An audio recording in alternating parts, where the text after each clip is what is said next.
estamos aquí no para sentirnos valientes, sino para sentirnos libres.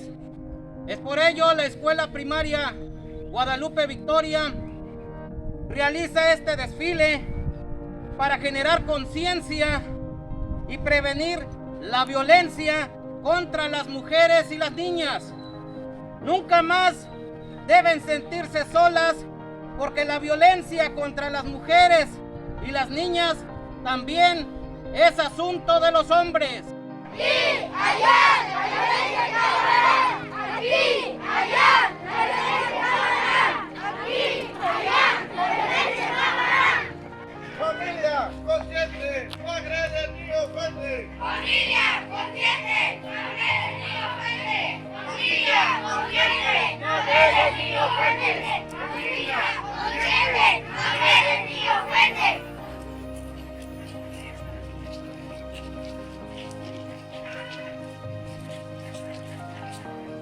Radical. Educar la violencia radical.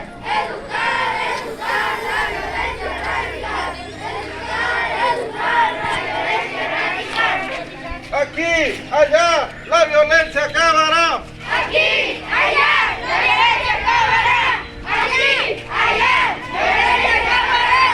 Aquí, allá, la violencia acabará. Aquí.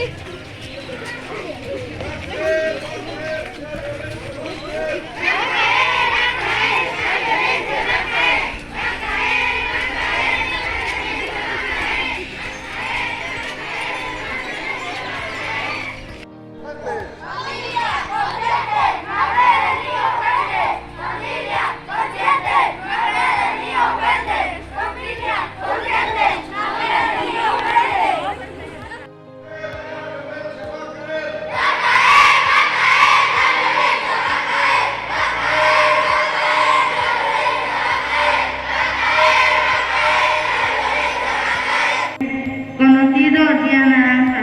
Este día forma parte de una gran campaña nombrada Campaña Naranja.